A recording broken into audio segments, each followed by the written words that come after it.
Missing for 3 years, 2 boys found alive when a rancher's horse refused to move. The horse stopped dead in the middle of the trail, and nothing Jake Miller did could make her move forward.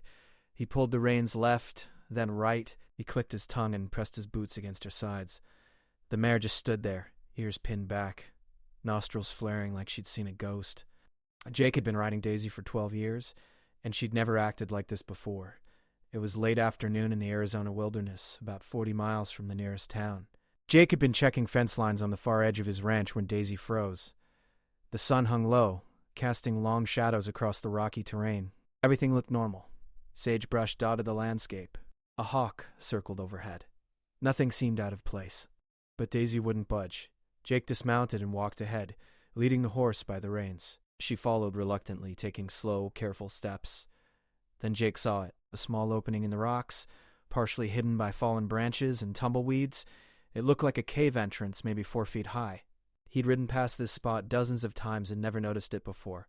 Daisy pulled back hard on the reins, nearly jerking them from his hands. Jake tied her to a nearby juniper tree and approached the cave opening. The air coming from inside felt cooler than the desert heat. He pulled his flashlight from his saddlebag and clicked it on. The beam cut through the darkness, revealing a narrow passage that opened into a larger chamber. Jake crouched down and moved inside, his heart pounding. The cave smelled of earth and something else he couldn't identify. As he stepped deeper, his boot crunched on something. He pointed the flashlight down and saw empty food cans scattered across the floor. Bean cans. Soup cans. Some looked old, rusted. Others seemed newer. Someone had been living here. Jake's pulse quickened. He swept the flashlight beam across the cave walls and stopped cold. 2 pairs of eyes stared back at him from the far corner. 2 boys, filthy and thin, huddled together on a makeshift bed of old blankets. They couldn't have been more than 10 or 11 years old. Their clothes hung off their small frames in tatters. Their hair was long and matted. They didn't speak. They just stared at him with hollow eyes that had seen too much. Jake's mouth went dry. He'd heard about the missing boys. Everyone in the county had heard about them. 3 years ago, 2 brothers named Danny and Cole Peterson had vanished from a campground near Prescott. Their parents had been setting up tents when the boys wandered off. Search teams had combed the area for months. Helicopters, dogs, volunteers, nothing. The case went cold. Most people assumed the worst. And here they were, alive in a cave in the middle of nowhere. Jake raised his hands slowly, showing he meant no harm. His voice came out gentle, barely above a whisper. "Hey there, my name's Jake. I'm not going to hurt you. Are you Danny and Cole Peterson?" The older boy's lip trembled. He nodded once, then pulled his younger brother closer. The smaller boy was shaking, his eyes wide with fear. Neither of them spoke. Jake's mind raced. How had they survived out here for 3 years? Who had taken them? Where was that person now? He needed to get these boys to safety, but he had to move carefully. They were terrified. "I'm going to help you get home," Jake said softly. "Your mom and dad have been looking for you. They never stopped looking." The younger boy made a small sound, something between a whimper and a gasp. The tears streaked down his dirty face, leaving clean tracks on his cheeks. The older boy wrapped his arm tighter around his brother's shoulders. Jake took a step closer. "Are you hurt? Can you walk?" The older boy nodded again. His voice cracked when he finally spoke. "He's gone. He left yesterday and didn't come back." Ice ran through Jake's veins. Someone had been keeping these boys here. Someone who might return at any moment. Jake didn't waste another second. He moved quickly to the boys and helped them stand. Their legs wobbled like newborn colts. The older boy, Danny, was stronger, but Cole could barely support his own weight. Jake scooped Cole into his arms. The boy weighed almost nothing, just skin and bones wrapped in rags. "Danny, stay close to me," Jake said. "We're getting out of here right now." They emerged from the cave into the fading sunlight. Daisy whinnied nervously, stamping her hooves. Jake settled Cole onto the saddle and swung up behind him. Danny climbed up in front, and Jake wrapped one arm around both boys, holding the reins with his other hand. The ride back to the ranch took nearly 2 hours. Jake kept looking over his shoulder, expecting to see someone following them. His rifle stayed within easy reach. The boys didn't talk. Cole fell asleep against Jake's chest, his breathing shallow and rapid. Danny stayed rigid, his head swiveling at every sound. When they finally reached the ranch house, Jake's wife Linda rushed out onto the porch. Her hand flew to her mouth when she saw the children. She'd been a nurse before they bought the ranch, and her training kicked in immediately. She guided the boys inside, her voice calm and soothing. Jake grabbed his phone and dialed the sheriff's office. His hands shook as he waited for someone to pick up. When Sheriff Martinez answered, Jake's words tumbled out in a rush. "Tom, it's Jake Miller. I found them. I found the Peterson boys. They're alive." There was a long pause on the other end. "Say that again?" "Danny and Cole Peterson. They're at my ranch right now. Someone was holding them in a cave about 40 miles northeast of here. They said he left yesterday." The sheriff's voice turned sharp and urgent. "Don't let anyone leave that house. I'm sending units to you now, and I'm calling the FBI. Those boys are evidence in a federal case. Keep them safe, Jake." Within 30 minutes, the quiet ranch transformed into a command center. Sheriff's deputies arrived first, securing the perimeter. Then came the FBI agents in their dark suits and serious faces. An ambulance pulled up, and paramedics rushed inside to examine the boys. News helicopters appeared overhead, their rotors thumping against the darkening sky. Linda had given the boys warm baths and dressed them in clean clothes that hung loose on their thin frames. She'd made them soup, but they could only manage a few spoonfuls before their stomachs rebelled. They sat together on the living room couch, wrapped in blankets, holding hands. Agent Patricia Hayes led the FBI team. She was a tall woman with sharp eyes and a no-nonsense demeanor. She'd worked missing children cases for 15 years, and Jake could see the emotion she tried to hide when she first saw Danny and Cole. She knelt in front of them, her voice gentle. "Boys, my name is Patricia. I work for the FBI. We're going to get you home to your parents very soon. But first, I need you to tell me everything you can remember. Can you do that?" Danny looked at his brother, then back at Patricia. His voice was hoarse from disuse. "His name was Carl Bennett. He took us from the campground. He said our parents sent him to get us, that there was an emergency. We believed him." Patricia's pen moved across her notepad. What did Carl look like?" "Big. Real big. He had a beard and a tattoo on his arm. A snake. He drove a blue truck," Cole's small voice added. "He wasn't mean at first. He gave us candy and said we were going on an adventure." The story unfolded slowly, painfully. Carl had driven them deep into the wilderness to the cave. He'd set up a camp there, bringing supplies every few weeks. He told the boys their parents didn't want them anymore, that they'd been abandoned. He made them stay in the cave, said wild animals would get them if they left. Over 3 years, the boys had lived in that dark hole, surviving on canned food and rainwater Carl collected in barrels. But Carl had been getting sloppy lately. He'd started disappearing for longer periods. Sometimes he'd come back drunk and angry. Other times he wouldn't show up for days. The boys had been alone in the cave for the past 2 days with no food left. "Why didn't you try to escape?" Patricia asked carefully. Danny's eyes filled with tears. "We did. Once, about a year ago. We got maybe 2 miles before we got lost. Carl found us. He tied us up for a week after that.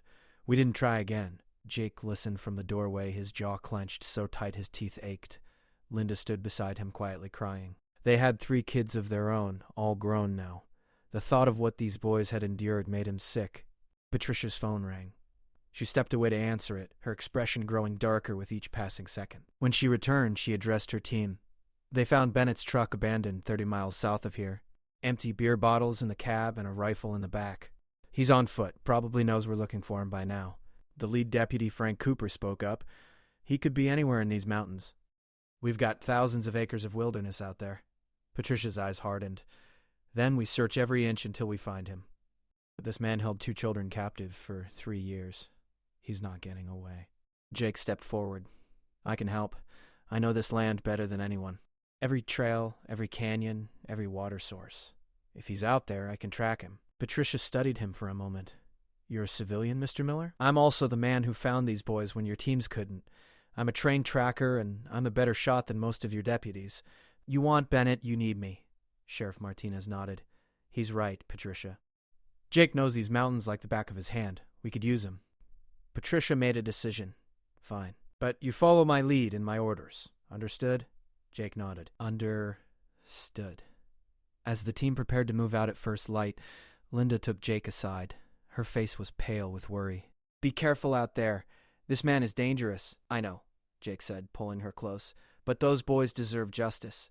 And I'm not letting Bennett disappear into these mountains." The next morning, before dawn broke, Jake stood with a team of 6 FBI agents and 4 deputies. They had dogs, thermal imaging equipment, and enough firepower to take down a small army. Patricia briefed them on the plan. They'd start at the abandoned truck and work outward in a grid pattern. Jake studied the map under his flashlight. He won't go south or west. That leads back toward town. He'll head northeast, deeper into the wilderness. There's an old mining camp up there, abandoned since the 80s. If he knows these mountains at all, that's where he'll go. How far? 20 miles as the crow flies. Rough terrain. Could take him 2 days on foot, maybe 3 if he's being careful. Then we cut him off. Can you get us there faster? Jake traced a route on the map. There's an old logging road that gets us within 5 miles. From there we hike in. We could beat him there if we leave now. The convoy of vehicles rumbled through the darkness, headlights cutting through the pre-dawn gloom. Jake rode in the lead truck with Patricia and Deputy Cooper. Nobody spoke much. The tension was thick enough to choke on. They reached the logging road just as the sun crept over the horizon. The vehicles couldn't go any further. Everyone grabbed their gear and started hiking. Jake led the way, moving with the confidence of a man who'd walked these trails 1,000 times. The FBI agents struggled to keep up, their city legs not used to the rocky inclines and loose shale. 2 hours in, the tracking dogs picked up a scent. They strained against their leashes, pulling their handlers toward a narrow canyon. Jake examined the ground and found fresh boot prints in the soft earth near a creek bed. Size 12, deep treads. The prints were less than an hour old. "He's close," Jake whispered. "And he's moving fast." Patricia signaled the team to spread out. They moved in formation, weapons ready. The canyon walls rose on either side, creating natural choke points. It was the perfect place for an ambush. Jake's instincts screamed danger. Then a shot rang out. The bullet struck a rock inches from Patricia's head, sending stone fragments flying. Everyone dove for cover. Another shot. Deputy Cooper cried out and grabbed his shoulder, blood seeping between his fingers. "Sniper!" someone yelled. Jake pressed himself against a boulder, scanning the canyon rim. Movement caught his eye. A figure darted between rocks about 200 yards up. Carl Bennett. He had the high ground and a clear field of fire. More shots peppered their position. The team returned fire, but Bennett was well hidden. He knew exactly what he was doing. This wasn't some panicked amateur. He'd planned this. "We're pinned down," Patricia said through gritted teeth. She spoke into her radio, calling for backup and a medical evacuation for Cooper. Jake looked around, calculating angles and distances. There was a narrow gully about 30 yards to their left. It wound up the canyon wall, offering cover most of the way. If he could reach it, he could flank Bennett's position. "Cover me," he told Patricia. "What are you doing? Getting us out of this?" Before she could object, Jake sprinted toward the gully. Bullets kicked up dirt at his heels. The FBI agents laid down suppressing fire, forcing Bennett to keep his head down. Jake dove into the gully and scrambled upward, using rocks and scrub brush for handholds. His lungs burned. Sweat poured down his face. He'd been a Marine 20 years ago, but his body remembered the training. He moved fast and quiet, working his way up the canyon wall. Below, the firefight continued. Patricia was shouting orders. The dogs were barking. Everything was chaos. Jake reached a ledge and peered over. Bennett was 40 feet away, crouched behind a rock formation, completely focused on the targets below. He was exactly as Danny had described, big, bearded, with a snake tattoo coiling around his left forearm. He held a hunting rifle, the kind used for taking down elk at long range. Jake drew his revolver and took aim. "Bennett! FBI! Drop the weapon!" Bennett spun around, bringing his rifle up. Jake didn't hesitate. He fired twice. The first bullet caught Bennett in the shoulder. The second hit his rifle, knocking it from his hands. Bennett stumbled backward, clutching his wound, and fell. Jake scrambled across the rocks toward him. Bennett was trying to crawl toward his rifle, leaving a blood trail on the stones. Jake kicked the rifle away and pressed his boot into Bennett's back. Don't move," Jake said, his voice cold as ice. Bennett laughed. A wet, ugly sound. Blood bubbled at the corner of his mouth. "Those boys were mine. I saved them." Their parents didn't deserve them. Jake wanted to pull the trigger again. His finger tightened on it. But he thought of Danny and Cole. Thought of the justice they deserved. Not this. Not a quick death in the mountains. Bennett needed to face what he'd done. Patricia and 2 agents reached them moments later. They hauled Bennett to his feet and zip-tied his hands. The shoulder wound wasn't fatal, just painful. He'd lived to stand trial. The team made their way back down the canyon. A helicopter had landed in a clearing to evacuate Deputy Cooper. His wound was clean, through and through. Be fine. Bennett was loaded onto the same helicopter, under armed guard. Patricia stood with Jake as they watched the helicopter lift off. That was either very brave or very stupid, Mr. Miller. Maybe both, Jake admitted. You saved lives today. My bosses will want to talk to you about that. Jake shook his head.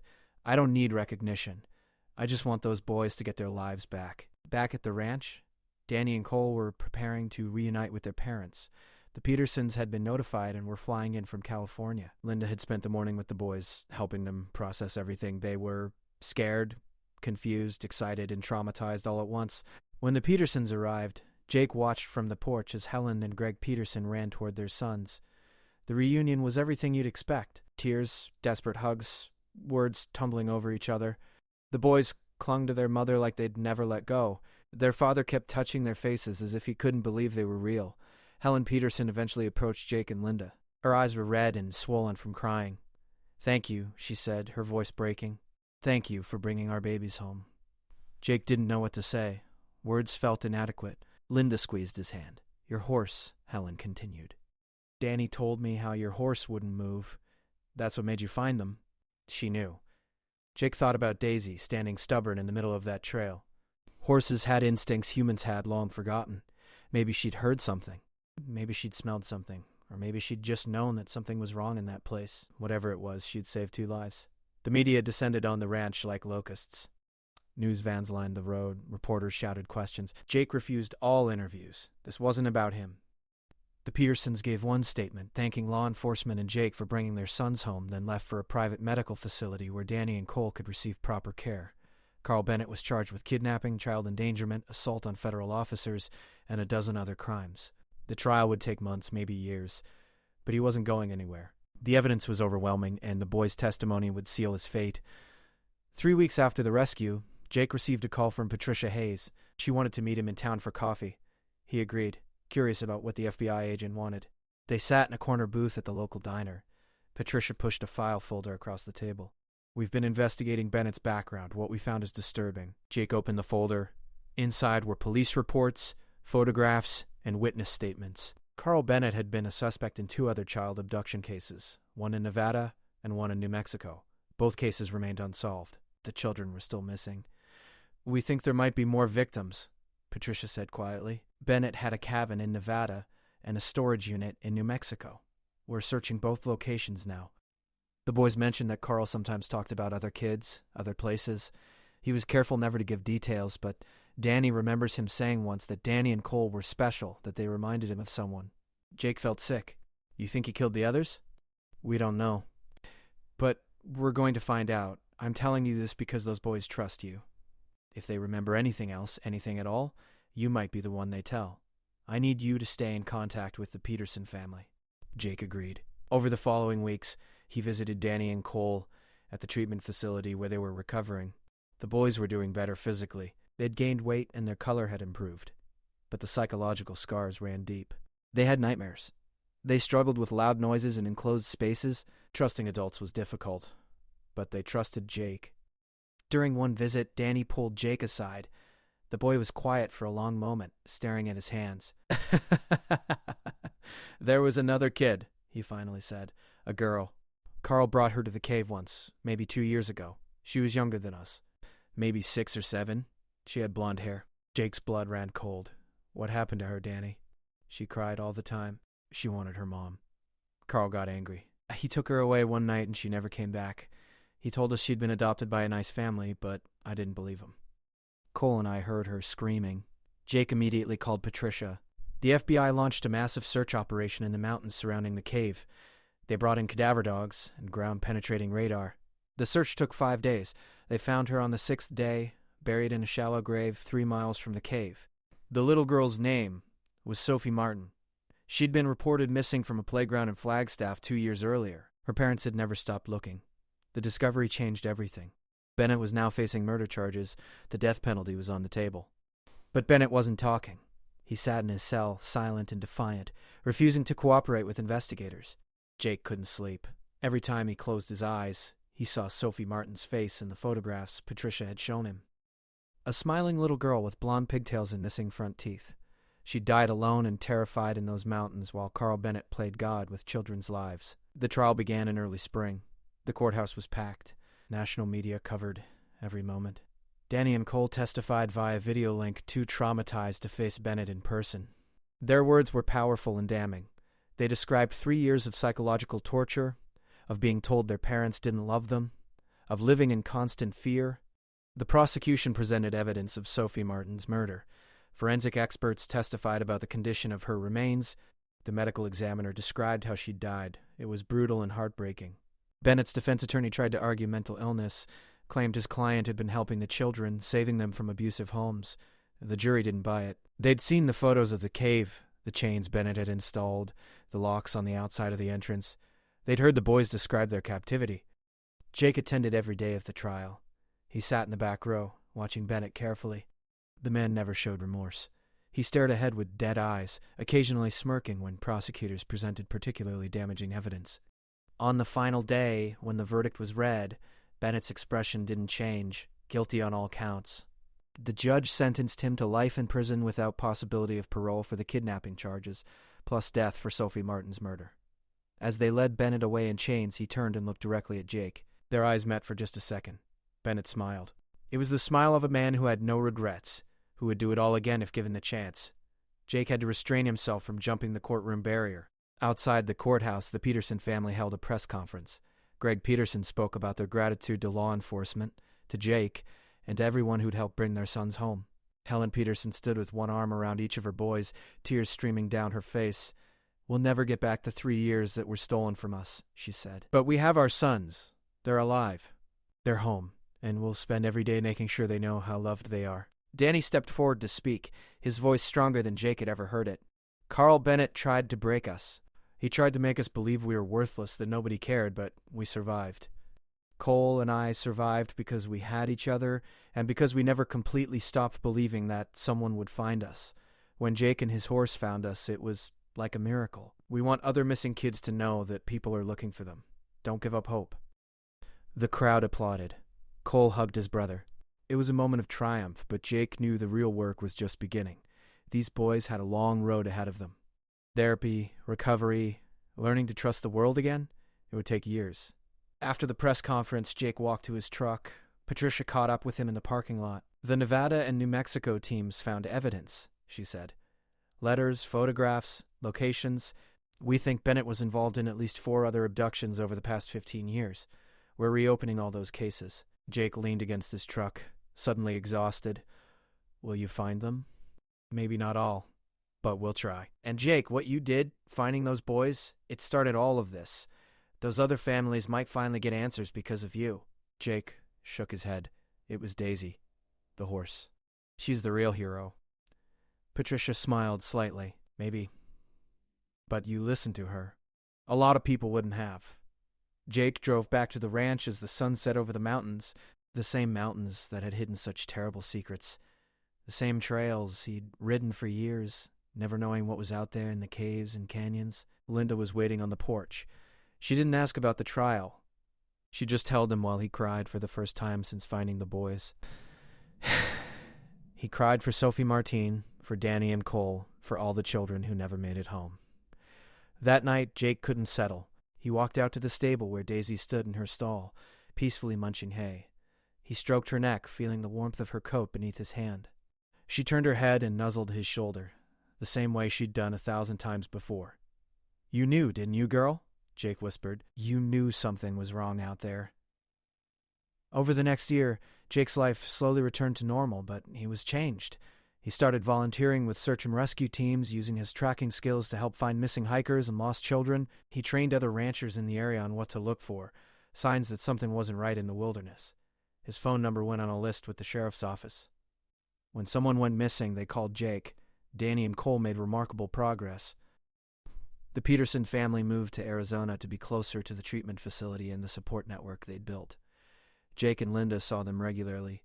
The boys started school, made friends, learned to laugh again, but there were still hard days. Days when the trauma surfaced and the nightmares returned. On those days, Danny would sometimes call Jake, just to hear his voice, to be reminded that they were safe now. One afternoon, almost 18 months after the rescue, the Petersons invited Jake and Linda to their new home for dinner. It was a modest house on the edge of town with a big backyard where the boys could play. Cole had taken up baseball, and his room was covered in posters of players, Danny was learning guitar and played them a song he'd been practicing. After dinner, the adults sat on the back porch while the boys kicked a soccer ball around the yard. Greg Peterson turned to Jake with a serious expression. "Helen and I have been talking. We want to do something meaningful with what happened. Something that might help other families." Helen nodded. "We're starting a foundation, the Sophie Martin Foundation. It'll provide resources for families of missing children, fund search efforts, and support survivors of abduction. We want you to be on the board of directors." Jake was stunned. "I'm just a rancher. I don't know anything about running a foundation." "You know about not giving up," Greg said. "You know about trusting your instincts. You know about doing the right thing even when it's hard. That's exactly what we need." Jake looked at Linda. She smiled and squeezed his hand. "I think it's a wonderful idea," she said. So Jake joined the foundation. Within 6 months, they'd raised enough money to fund 3 major search operations for missing children. One of those searches, in Utah, resulted in the recovery of a teenage girl who'd been held captive for 8 months. When Jake got the call that she'd been found alive, he thought about that day in the canyon when Daisy had refused to move. One moment of listening, one decision to investigate, had rippled outward in ways he never could have imagined. The FBI eventually connected Carl Bennett to 6 abduction cases across 4 states. They recovered the remains of 2 more victims. 3 cases remained unsolved, but investigators believed Bennett would never reveal what happened to those children. He sat in his cell awaiting execution, maintaining his silence, taking his secrets with him. Patricia Hayes retired from the FBI and became the Foundation's Director of Investigations. She coordinated with law enforcement agencies across the country, helping to identify missing children cases that might be connected, sharing resources and information. The work was never easy, but every child brought home made it worthwhile. On the 2nd anniversary of the rescue, Jake rode Daisy back out to the cave. The FBI had sealed the entrance, but Jake remembered exactly where it was. He sat on his horse in the same spot where she'd frozen that day, and he thought about how easily he could have ignored her stubbornness. He could have turned around, taken a different trail, written it off as the mare having a bad day, but he hadn't. He'd listened. Danny and Cole were 14 and 13 now, growing into young men. They still struggled sometimes with what had happened to them. Probably always would. But they were alive. They were loved. They had futures ahead of them instead of endless darkness in a cave. Jake pulled out his phone and called Danny. The boy answered on the 2nd ring. "Hey, Jake, what's up?" "Just out riding. Thought about you, boys. Wanted to check in. We're good. Cole and I are actually heading to the batting cages with Dad in a few minutes. You and Linda should come to my guitar recital next week. I'm doing the solo." "We'll be there," Jake promised. After they hung up, Jake guided Daisy back toward home. The sun was setting, painting the desert sky in brilliant oranges and purples. The same landscape that had hidden such horror was also achingly beautiful. Life was like that sometimes. Darkness and light existing side by side, and you never knew what you'd find when you looked closer. Back at the ranch, Jake unsaddled Daisy and gave her extra grain as a reward. Linda had dinner ready, pot roast with all the fixings. They ate together on the porch, watching the stars come out one by one. "You got quiet," Linda observed. "What are you thinking about?" "How everything changed because a horse stopped walking," Jake said. "How many times do we ignore those moments? Something feels off, something seems strange, but we're busy or tired or we just don't want to deal with it. We keep going." She stopped, and because she stopped, 2 boys are alive. Linda reached across the table and took his hand, and because you listened. Don't forget that part. You could have forced her forward. You could have gotten angry and given up. But you trusted that there was a reason. You investigated. That was you, Jake, not just the horse. Maybe she was right. Maybe it took both of them, horse and rider, instinct and action, to make that moment matter. The following week, Jake stood in a packed auditorium watching Danny perform his guitar solo. The boy's fingers moved confidently across the strings, coaxing out a melody that was both sad and hopeful. When he finished, the audience erupted in applause. Danny looked out into the crowd, found Jake and Linda, and smiled. That smile made everything worth it. The nightmares Jake still had sometimes about finding the boys, the weight of knowing about Sophie Martin and the others who hadn't survived. The long hours working with the foundation, hearing stories of missing children who might never come home. It was all worth it for that smile, for the knowledge that Danny and Cole were building lives they deserved. After the recital, the Petersons and the Millers went out for ice cream. The boys argued good-naturedly about baseball statistics. Helen and Linda talked about the Foundation's upcoming fundraiser. Greg showed Jake photos from Cole's last game, bursting with pride over a home run his son had hit. It was normal. Beautifully, wonderfully normal. As they said their goodbyes in the parking lot, Cole hugged Jake tight. "Thank you for finding us," he whispered. "Thank you for not giving up." Jake hugged him back, fighting tears. "Thank your brother. He kept you strong. Thank your parents for never stopping the search. Thank everyone who believed you were still out there. But we're thanking you," Cole insisted. "You and Daisy, you saved our lives." Driving home that night, Jake thought about all the people involved in bringing those boys home. The sheriff's deputies who'd responded immediately. Patricia and the FBI team who'd tracked down Bennett. Linda, who'd cared for the boys that first night with such compassion. The paramedics, the therapists, the prosecutors who'd built the case. It had taken a village to save Danny and Cole Peterson, but it had started with a horse that refused to move. Jake pulled into his driveway and killed the engine. Through the window, he could see Daisy in her paddock, a dark shape against the starlit sky. Tomorrow he'd ride her again, checking fences, looking for strays, doing the same work he'd done for 30 years. But he'd never take those rides for granted again. He'd pay attention to every hesitation, every moment when something seemed off. 'Cause somewhere out there in the vast wilderness, there might be another child waiting to be found. Another family hoping for a miracle. And maybe, just maybe, Daisy would know. She'd stop in her tracks and refuse to move, and Jake would listen. He'd always listen now. Inside the house, Linda had left a light on for him. Jake hung his hat by the door and walked into the warmth of home, grateful for every ordinary moment, every quiet evening, every simple joy that Danny and Cole had been denied for 3 years but were finally experiencing again.